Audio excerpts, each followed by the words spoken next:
evening, everyone. Welcome to the July 13th edition of Global Dialogue, the International Affairs Program of the Tennessee World Affairs Council. I'm Patrick Ryan, TENWAC President. This evening, we have a special program for you. Two distinguished scholars who are experts on Russia and its relationships with the world. This evening, we welcome Dr. Andrei Korobkov and Dr. Mark Katz. Welcome, gentlemen. Thank you for joining us this evening. First, let me start by acknowledging the support of our sponsors, the National Area Chamber of Commerce, International Business Committee, and the Center for International Business at Belmont University. Today, we're also pleased to welcome the Peoria Area World Affairs Council, a special partner of ours from our network of World Affairs Council sisters and our friends from Illinois. Today, we have a special episode of our Global Dialogue series, What's Ahead in the U.S.-Russia Relationship After the Biden-Putin Summit. When the United States President Joe Biden and Russian Federation President Vladimir Putin met in Geneva on June 16th, there was an icy cast on prospects for positive results. Yet, Mr. Biden said he did what he came to do. That seemed to have been to put Putin on notice concerning cyber attacks on American systems, human rights and oppression of Russian opposition, provocative military moves against neighbors like the Ukraine, and observance of international norms of behavior. Going into the summit, the US and Russia were deeply at odds over these and other sources of conflict. Beyond the leaders' press conferences and officials' talk show appearances, there's much more to dissect and understand on what the Washington-Moscow relationship is going to look like. To better understand this important foreign policy challenge for the United States, the Tennessee World Affairs Council is pleased to have this conversation this evening with Dr. Andrei Korobkov and Dr. Mark Katz. Dr. Korobkov is professor and director of Russian Studies in the Department of Political Science and International Relations, Middle Tennessee State University. He focuses his scholarship on post-Soviet Russia and Eastern Europe.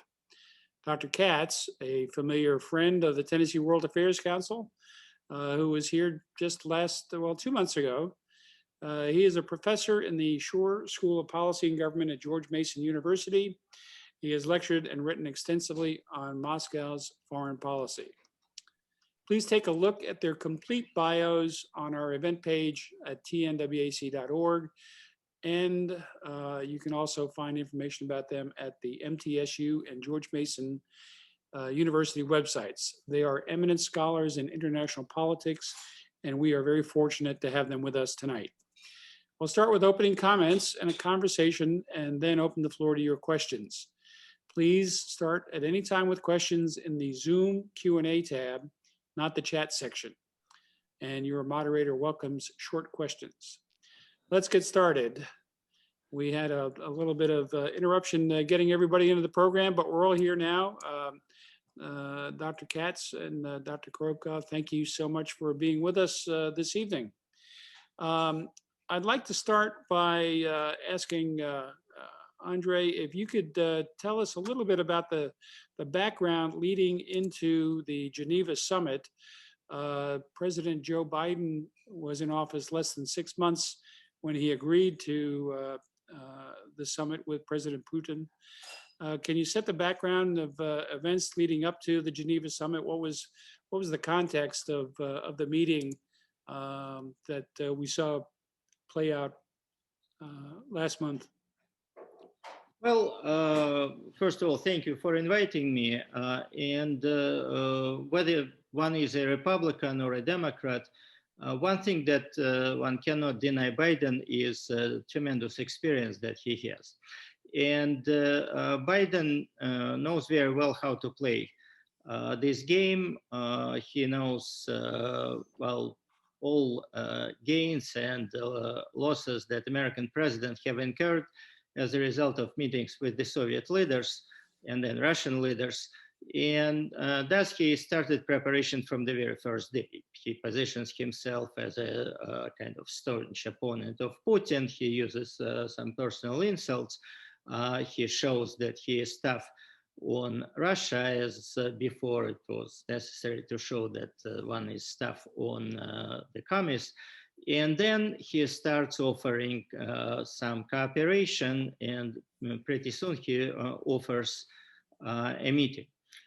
It's typical. If we look at the previous history of US-Russian relations, presidents who were engaging in direct conversations relatively easily, relatively quickly were Eisenhower, Nixon, Reagan, so staunch Republicans who were not afraid to be accused of, say, being too soft on the Reds. On the other side, vice versa, Johnson, who was promoting probably the most liberal reforms internally in the United States, and knew that he had to deal with sponsors in regard to Vietnam War with the Soviets and with the Chinese. He has met with the Soviet leader only once, and it was a very low-key meeting in New Jersey, and it was with Kosygin, not the even number one really within this 5.5-year period. And thus, while Biden starts such preparatory work, not only in regard to Russia, but also in regard to China. We know about Blinken's shouting match with the Chinese in Alaska, and it was also typical. And then Biden goes on a long tour to Europe. He meets with European leaders, he meets with EU leaders, with NATO leaders, and then he meets with Putin. So he prepared very well. And for him, it still was relatively risky in contrast to Putin. For Putin, it was a gain under any circumstances. Just the fact that he is offered to meet as equals was already a very positive development for him. For Biden, it was riskier, but basically there were three blocks of issues they had to deal with. First, issues on which they could really agree, find well, some common grounds and engage in further talks. This involved first the climate talks, and we know that Kerry just talked to Lavrov, the pandemic issues, something easy to agree on something, and disarmament of two kinds, preventing the proliferation of nuclear weapons and mutual talks about, some new control measures. So this was an easy part. A more complicated block was the second one, when there was understanding that there are common challenges, but the approaches could be very different. This included the US withdrawal from Afghanistan. This included the situation in the Arctic. And the Arctic situation basically consists of four blocks. First, the quickly developing competition in regard to the new arms race first. Second, the development of new, transportation routes due to also to global warming. Third, competition in terms of control of resources of the Northern Ocean. And fourth, the issue of China. And China in general is present in the room whenever now Putin and Biden talk and will talk. And we see it now, for example, in Ukraine, in Central Asia, and Afghanistan, and in the Arctic as well. There were some other issues. As I mentioned, it's situation in Central Asia. It's the situation in regard to hacker attacks, and very different views on that issue from Biden and from Putin. Putin just announced that, there were more attacks coming from the US against Russian, legal entities than against American entities coming from Russia. So they recognize the existence of a problem, but they have very different approaches. And the general issue of China. So the issue that borders both countries, even though they have very different also views in regard to what happens. And then there's the third block that either, they agree that there is a problem, but their views are totally opposite ones. Or the issues that Biden knew that he couldn't get any positive response, but he had to raise them for foreign and internal political reasons. It's the well, US elections and Russian interference. It's the Russian elections and the treatment of opposition. It's the situation in Ukraine and in a number of other countries, for example, Moldova, Armenia, in general situation in the Caucasus, and a number of others. So that's how basically they play it. There are issues on which they can agree and continue negotiations. There are issues on which they really want to find a solution, but there is a serious difference among them. Besides those that I mentioned, it's, for example, Syria, Libya, a number of other hotspots in the Middle East. And there are issues on which progress is totally, well, impossible at this point. But Biden had to raise them, sometimes for really foreign policy considerations, and sometimes for internal consumption, because, well, he had to say that I raised these issues. And of course, there was no response or no positive response on the Russian part. And then there were less global but important issues. These are the issues of two American former Marines who received lengthy prison terms in Russia, Russian attempts to exchange them to a number of Russian citizens sitting in American prisons. One of them is Victor Butt, well, the arms trader. Another one is a pilot who was delivering, among other things, this, well, such weapons to the hotspots all over the world, Yaroshenko. And at least for now, there were no announcements. So my guess is they still could not agree on the terms. And the US wants just the release of Americans. Putin, well, categorically, well, insists on exchanges. And some other issues like Belarus, of course, and well, Putin took a very well, strict well, view on this point, and well, gave Lukashenko strong support in exchange for some cuts in Belarusian sovereignty. So picture is mixed, but I would repeat it again. Biden played it by the book. He knew how to do it, first of all, for the internal consumption and to avoid being attacked by his opponents. Well, that's, Andrei, that's quite a comprehensive overview of leading up to the summit. I think you have buttoned down every conceivable aspect of what went into the conversations. And it's difficult to imagine how in just 2 or 3 hours they were able to cover that much ground. But I guess if there's not a lot of agreement on some of these issues, it's easy enough to raise them and move on to the next item on the checklist. Professor Katz, the lead up to the summit was an extended tour of Europe for President Biden, in which he met for multilateral and bilateral meetings and summits with European partners, NATO. There was the G7 meeting in Wales. He spent time with the British. He spent time with President Macron. There were lots of consultations and agreeing that the United States was back, in Biden's words. What do you think that this European launching pad did for Biden leading into the summit? Well, I think that the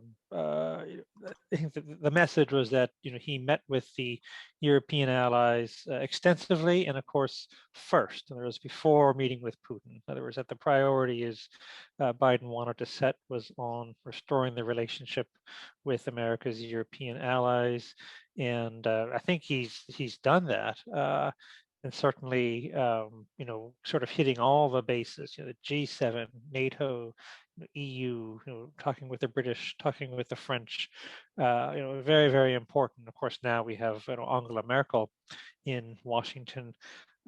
So, I think that was the priority. And then, of course, meeting with the Russians. Obviously, this is something that I think that the allies want for the for a sort of normal American president to work with Putin. In other words, that working with Putin is not something they have to do themselves. And I think that they were very nervous, when it came to Trump being both highly critical of NATO as well as of the allied governments individually, but seemed to be very friendly toward Putin. This was something that they made them very nervous. And I think that Biden has returned to sort of a more normal American approach where we express appreciation for our allies and we sort of have tough negotiations, but working relations with the Russians. So I think he did a pretty good job. And as you mentioned, Pat, Biden has just an extraordinary amount of foreign policy experience and expertise, going over the past decades. Probably, I can't think of an American president who was better prepared to deal with foreign policy than someone with his experience.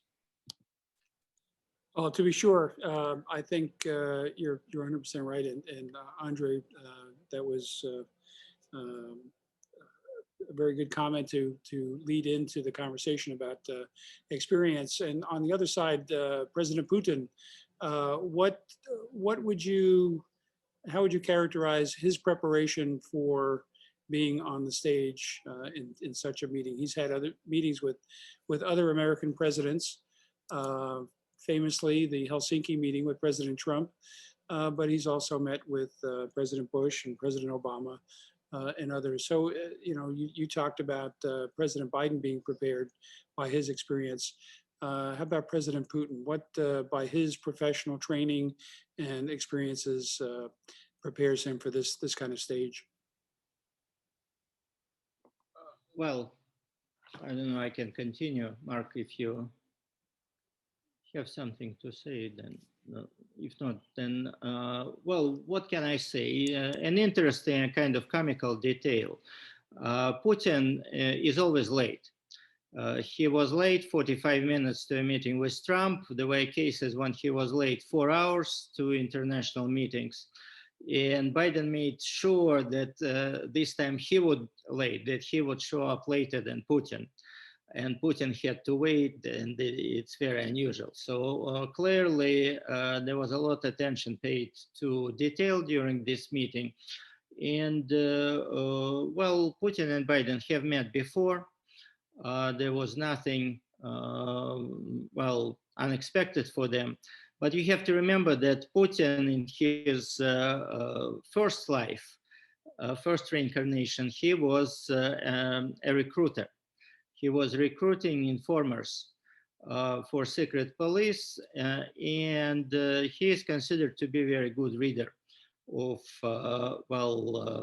faces and personalities. And I'm pretty sure that he also paid attention to these details as well. In this sense, I think that contrary to everything that was written in the last 5 years, Trump was not a highly desirable partner for Putin because he was totally unpredictable.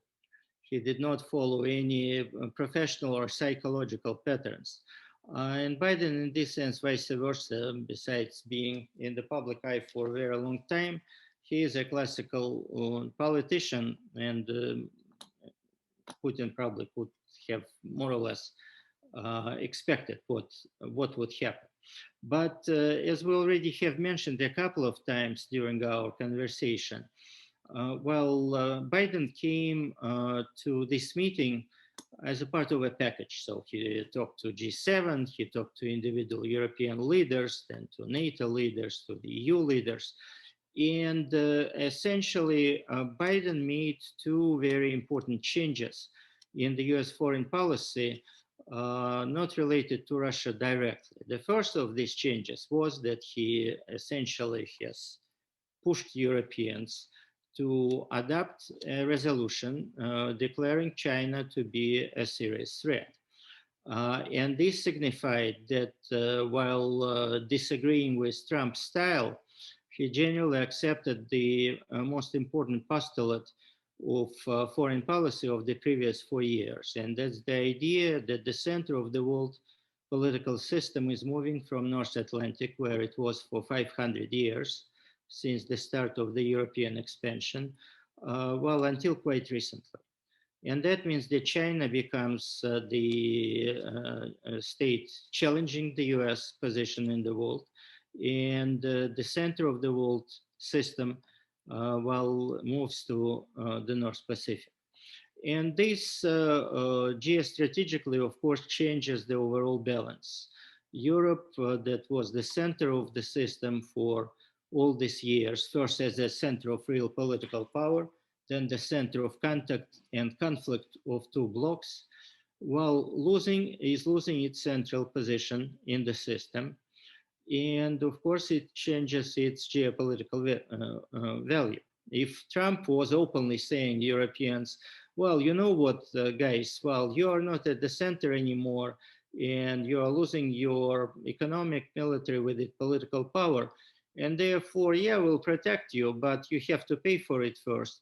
And second, we'll treat you as client states, not as partners. Well, Biden told Europeans, no, guys, well, you are partners again. But by the way, well, not all partners are equal. Some are more equal than the others.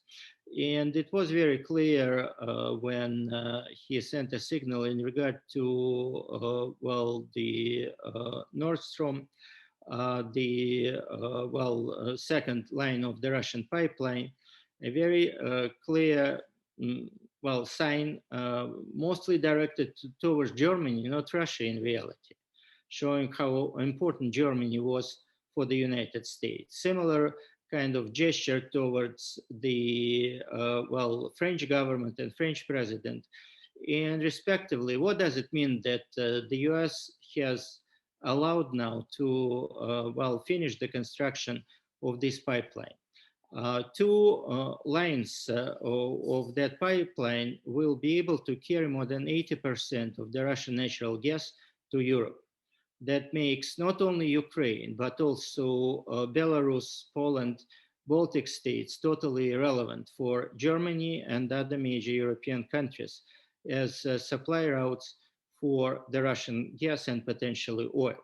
It tremendously diminishes their political leverage within the major European institutions, and first of all towards Germany, the Netherlands, France, Italy. And this is not only economically motivated decision, it's first of all politically motivated decision. And it basically has shown Europeans that yes, we recognize that the center of power is leaving Europe, and respectively, even Russia is becoming, yeah, it's a serious threat, but it is not the threat anymore. And respectively, countries bordering on Russia are important, but not as important as before. And of course, this is a kind of political gesture with tremendous geopolitical consequences for the future. Well, that's excellent points to consider. You mentioned the geostrategic shift to the North Pacific. Mark, can you pick up on that point? What about Russia and China? Where should we be looking at that relationship going, and where does the U.S. fit in on the situation? Or is somebody playing one card or another against a third? Well, I think that the Russian-Chinese relationship is pretty strong at this point. In other words, whatever sort of hopes that somehow we could sort of separate Russia from China, or that Russia, if we're worried about China, Russia must also be worried about it. I think a lot of individual Russians are, but I believe that Vladimir Putin, the relationship with Xi Jinping, is very strong, and I think that. Whereas, whatever the rise of China portends, one thing it does not pretend is for the democratization of Russia. In other words, that whereas Putin sees the West as, especially the United States, as pushing for color revolution, etc. China, may eventually be a conventional threat, but it's not a threat to the Putin system, that's for sure. And I think that basically, I think what the Russians and Chinese feel is that so long as each sees the U.S. as its main adversary, they're not going to turn seriously against each other. There are some differences, that's for sure, and there's certainly a lot of, irritants, but I think that these are pretty tough regimes that are sort of that they're used to not agreeing completely with their partners. And so I think that we're going to see this going through. Now, I think one of the things you mentioned was obviously the Biden was able to get the Europeans to sort of join the U.S. in declaring the U.S. an adversary. I think this is still pretty controversial in Europe. I think that for a lot of Europeans, actually, was on a Zoom this morning, with German scholars, and that they see China mainly as a market, and they also see that Russia has to some extent threatens security in Europe, but that China does not. China, they simply don't see it as a military threat. And what they worry about is that the U.S. doing so, what this means is that the U.S. is turning its attention away from Europe, away from NATO, and that's something that they're not too happy about. So in a certain sense, the Europeans, they don't want to see this American turn toward focus on China go too far. That in a certain sense that they want to see, please continue to worry about the Russians, because that obviously keeps the Americans interested in Europe. Now, what will happen eventually? Certainly, a lot of younger Russians feel that, at some point, if the trend continues the way it is, that China will just grow stronger than Russia, and that at some point it will be a problem. And then is the Russian strategy, either of Putin or some future leaders, that if and when China becomes a threat to Russia, it will be a threat to the United States and the West, and that they'll have to sort of forgive all past difficulties and work together against the common threat when it's time to do so. And certainly, I think that the Russians are used to pivoting alliances pretty quickly. I think that it's a harder thing to do for Western democracies, especially for the United States, that once the American public has a negative view of a country, it's not easy to turn things around. But it has happened. It has happened, so it could happen again. Let's turn back to the specifics of the summit. Andrei, one of the things that you mentioned and was widely reported in the press was that President Biden took up the question of the opposition within Russia and the fate of Mr. Navalny, who's been in prison. He was on a hunger strike, and frankly has been out of the news in the last month or so since the summit. What's your read on the reaction of Mr. Putin to Biden's pushing of threats to add additional sanctions if there were humanitarian violations or some deterioration in the health of Navalny in prison? Tell us what you see happening with Navalny and the opposition. Well, again, Biden is an experienced politician, and he knows very well that there would not be any reaction from Putin, and vice versa, that mentioning Navalny's name guarantees that Putin will hold Navalny in prison as long as he deems necessary. But Biden had to do it for internal political reasons, well, at least say that he mentioned this issue. Navalny is the first opposition figure in 20 years of Putin's rule who represents a real threat to the regime, exactly because he is not pro-Western liberal, and therefore he can rely on a much wider public support. And because he comes from a background not that far from Putin's, he knows the internal workings of all those structures. And therefore, Navalny, who definitely has a charisma, who has populist inclinations, he would not be allowed to engage in political activity. authority. So for now, he is in jail while there is a preparation for parliamentary elections in September. And my guess is he'll be held in jail until the next presidential elections at least. He was kind of hinted that he would be left more or less alone if he stayed in the West. He didn't do it. He came back. He was immediately arrested. He knew what he was doing. And it's a gamble on his part, and the stake is his life. That's simple. And the authorities were going after his organization. We haven't heard much more about that. Is it because that they've been successful? Yes, the opposition. the organization kind of has created grassroots structures. They worked with the youth very actively. And again, in 20 years, it's the first and only real opposition figure who could get effective popular support. And therefore, the regime is extremely apprehensive about him. They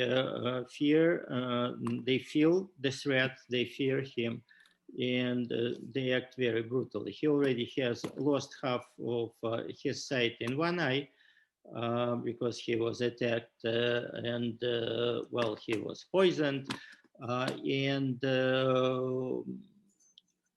I wouldn't give much for his life, let me put it this way.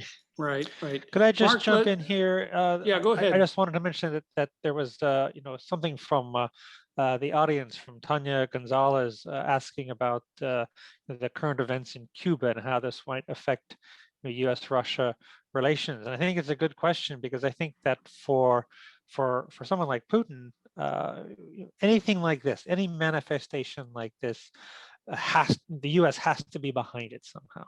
That it's not, in other words, they don't see this as welling up from the public, that it's somehow the U.S. is behind it. And so I have a feeling that this will put up Putin's defenses, in that this will not, in other words, this might put a chill on the recent degree of bonhomie that, oh, the Americans are still doing this, even though it's not really us.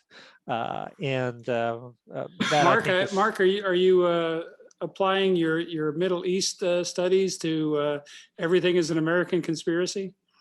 Well, no, I think that this is, I don't think one has to even go as far as the Middle East. I think that certainly Vladimir Putin is, he has certain proclivities in this regard himself. You remember, I think it was in, late 2011 that he really felt that, he said demonstrations in Russia against him, that was a signal from Hillary Clinton. And he appears to have really believed this, that somehow Hillary Clinton can magically, bring the crowds out onto the street, as if they would never have done this without her signal or her say-so. Now, to what extent does he actually believe it, or does he simply say this because he knows that this is a way to discredit the internal opposition, as to somehow tie it to foreign hands? But it's a consistent story with Putin. He really does seem to worry about color revolutions. Now, what's happening now in Cuba, I think, just feeds this fear that this is still going on. But even the paranoid have enemies. Let's turn to one other question at the summit. Mark, cyber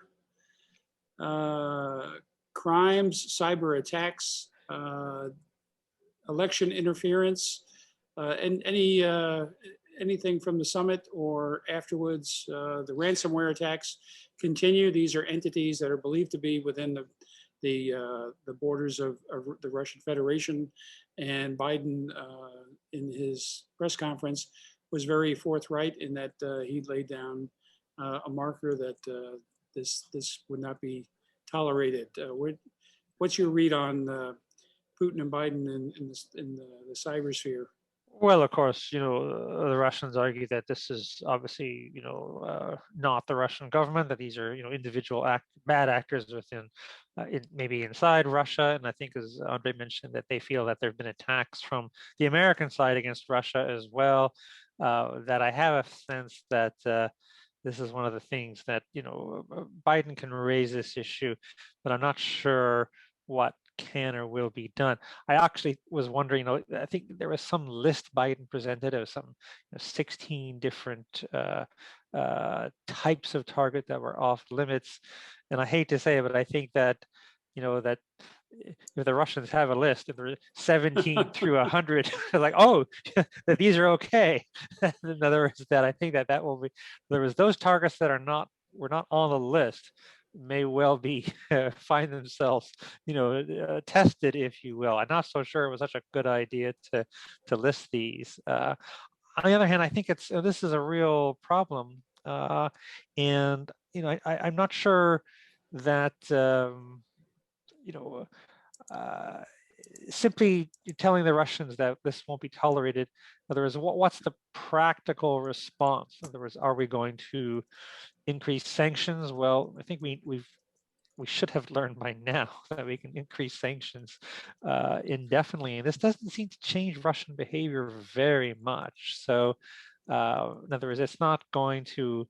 This may or may not affect, or probably won't affect, the incidence of these things. I think that it's a problem that we have to solve with our real partners about how do we prevent, how do we deter, how do we get back such attack. What I think was very interesting was that the attack against the colonial pipeline here in the U.S. and the ransom was paid, that apparently the U.S. government was able to snatch back a fair amount of this ransom, and which always, I have to admit, I've always thought that the supposed anonymity or secrecy of Bitcoin transfers, I've always wondered if they really were, and I have the sense that they are not as secure as those who engage in such transactions have been led to believe. Right. Well, I agree with you on the point about putting down a red line. That just encourages somebody to walk up to the red line as far as those 16 things that were off limits. Andrei, we have a question from Robert Kapanji. He asks about Russia's relations with Armenia and America's relations with Armenia. He's curious, is Russia an ally because Armenia was once part of Imperial Russia? Does the U.S. consider Armenia as an ally because of the diaspora here? Which is a stronger relationship, or is it not? Is it a moot point? Did Russia support Armenia in the recent war with Azerbaijan? Do you have any thoughts on Russia-Armenia relations? Well, relationship with Russia is still more important for Armenia for a simple reason that they have a defense agreement and there are Russian troops in Armenia. Armenia depends on the Russian arms supplies, and Azerbaijan is heavily relying on Turkey. And Erdogan, as we know, well, Turkey is a member of NATO, but Erdogan also plays his own game, and well, he supports Azerbaijan in it has very important symbolic connotations, among other things. What happened during this conflict, the government of Armenia that came as a result, essentially, of another color revolution, well, took a more independent stance towards Russia, and Putin could help Armenia, but he didn't help as much as he could. So he allowed Armenia to be defeated in the war, but not to be crushed in this war. And this kind of has sent a very clear signal to Armenian current elite and to Pashinyan Prime Minister and to the elite in general that, well, if you don't behave, you might get into a real trouble. The situation is such that Armenia doesn't have much flexibility. It's a landlocked country with very poor natural base, depending on a nuclear power station for the production of electricity that is highly vulnerable. And in general, Armenia will continue to be a Russian ally and will be in a kind of tragic position because it will be all the time, an object of games of major powers. So even though Armenian diaspora in the US is huge and includes many famous figures, while in reality, Armenian alliance with Russia will continue the same way Azerbaijan will rely heavily on Turkey. Yeah, you know, I once talked to an American ambassador to Saudi Arabia, and I asked him about having conversations at the time. U.S. Washington and Riyadh were at odds.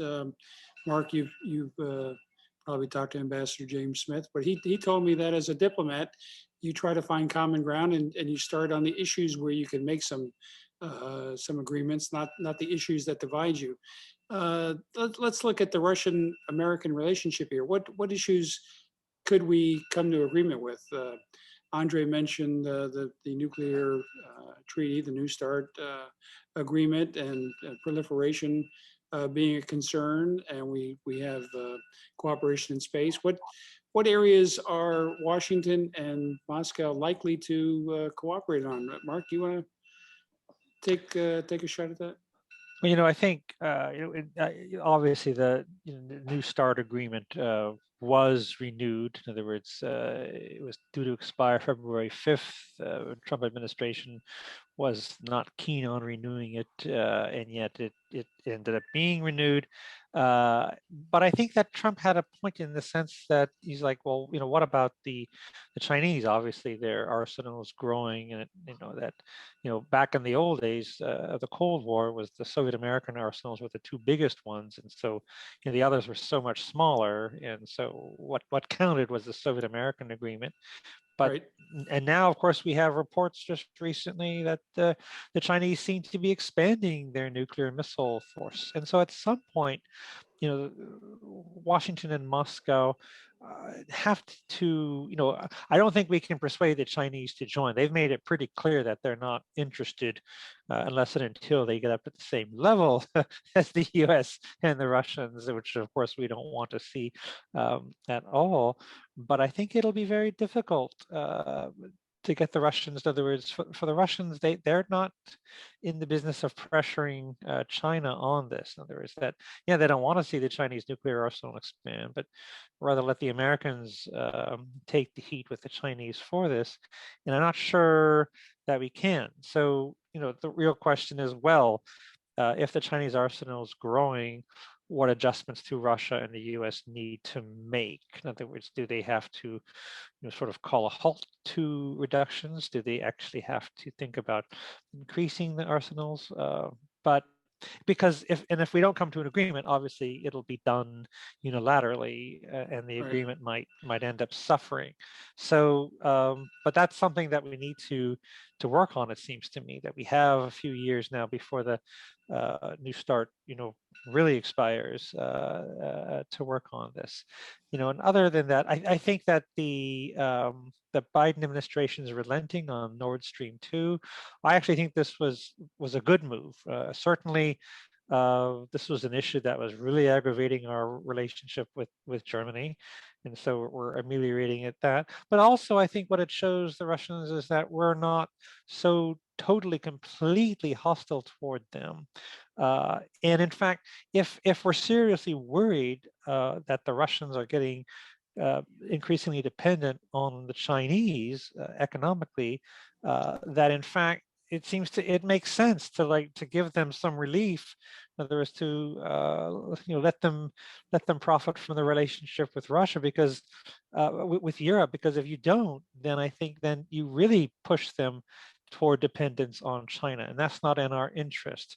So I think Right. we'll never get Putin to ally with us against China, but we don't have to push Russia into a position of dependency with China either. Well, yeah, for sure. I'm wondering about any other areas that there might be cooperation. Well, we have just a few more minutes, and we'll get to a couple of more questions here. Andrei, I'm curious, how would you assess, how would you compare the relationship between Biden and Putin and Trump and Putin? Well, as I already mentioned, Biden is a professional politician with a very long track, and the relationship between those two is predictable. Relationship with Trump for anybody, including Putin, is totally unpredictable and emotional. And there was a change of mood towards Trump during his time in office. First, there were hopes on the Russian part. And then there came disillusionment and to some extent even a disguise when it was discussed, when it was already becoming clear that Trump, whether it was his fault or the total resistance by the elite, but he cannot fulfill his promises. He cannot really, get anything done. Everything was totally blocked.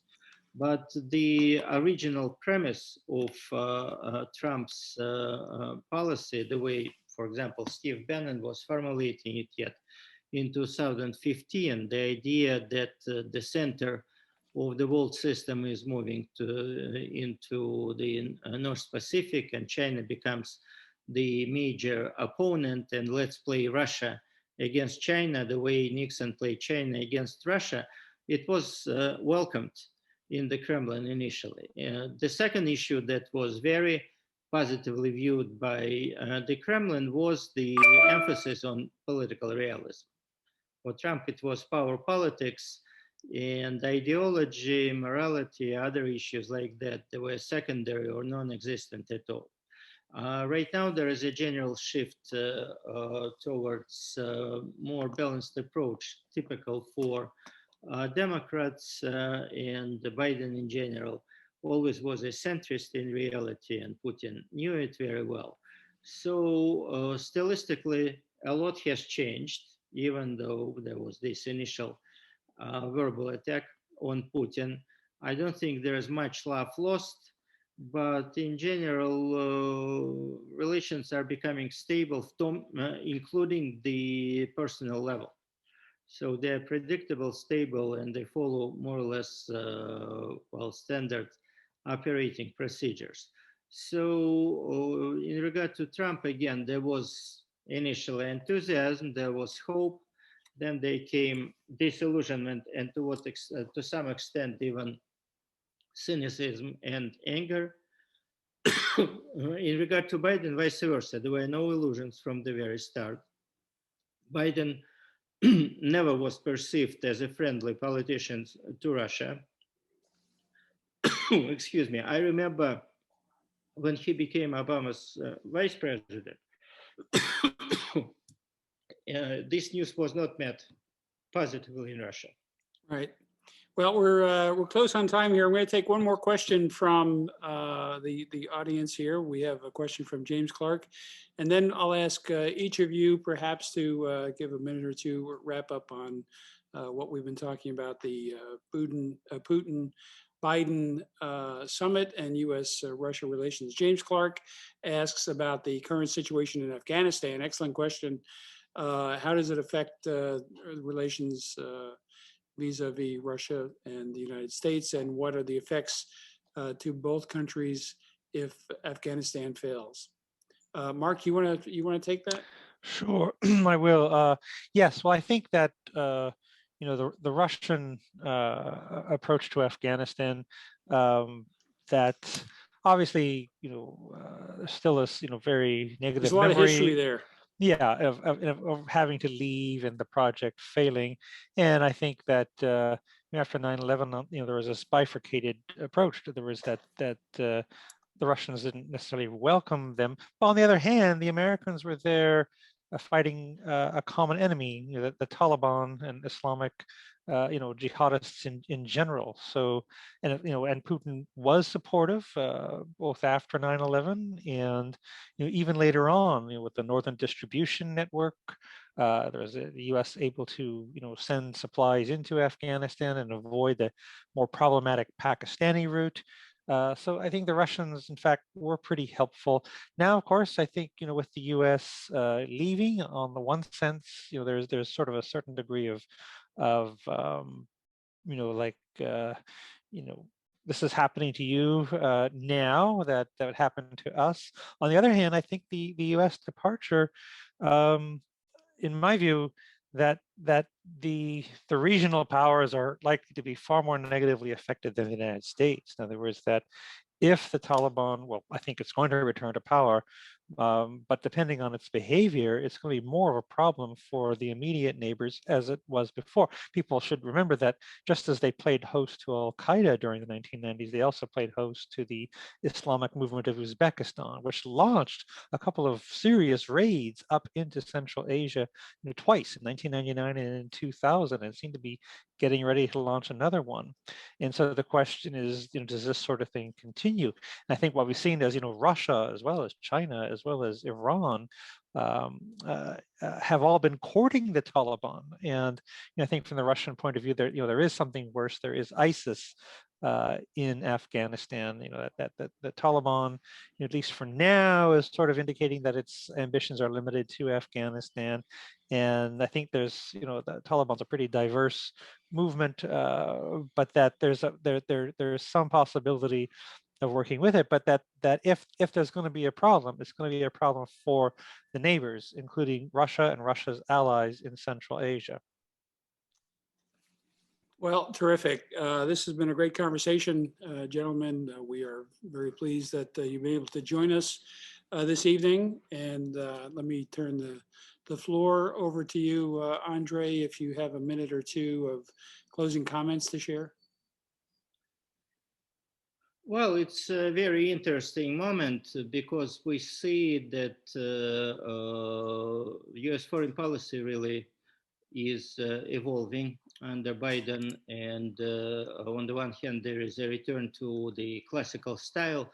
On the other hand, there are strategic changes that have been upheld and will continue.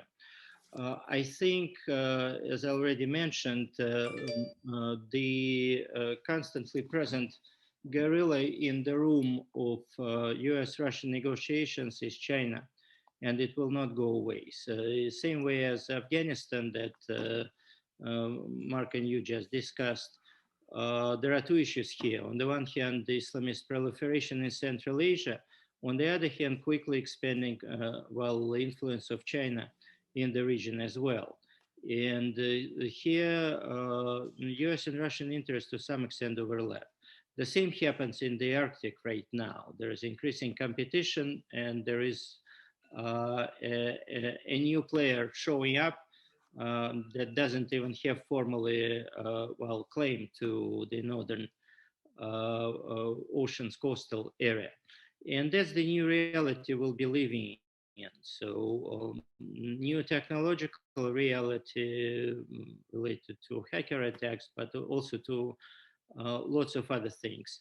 And the changing geopolitics and balance of power that will increasingly influence the US-Russian relations. We'll see how long Putin will be present. So he's dealt with Bill Clinton as prime minister, then Bush, Obama, Trump, Biden. My guess is he will still deal with the next US president. At least well, I think one. he doesn't he have the path cleared to 2036?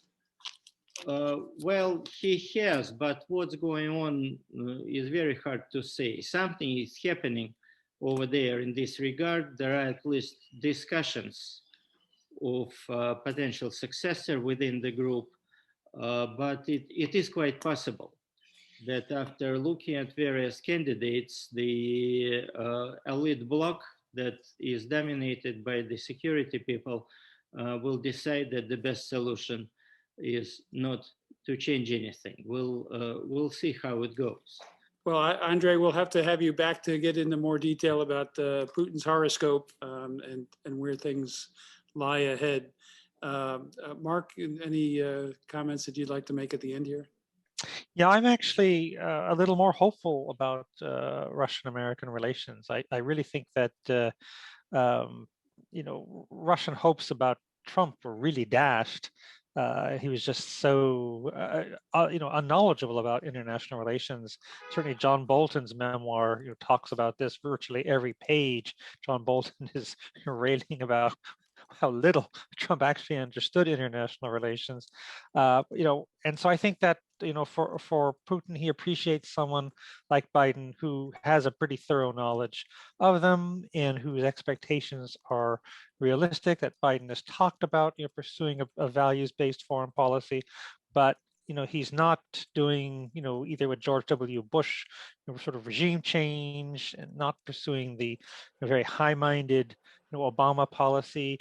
I think that there is a more pragmatic relationship, and in a certain sense, the Biden focus on China, in one sense, is good for Russia, because to the extent that we're focusing on China as our main adversary, that means by definition we're not focusing on Russia quite as much, which gives them a little more, I think, freedom of maneuver and possibly a balancing role.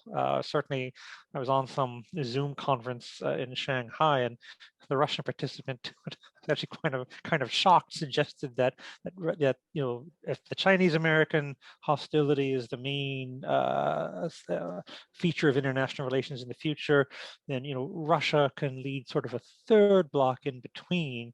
I'm sure something that they didn't want to hear, but what struck me was that this, in other words, he didn't see Russia's fate as being tied to China. In other words, that there's some role, some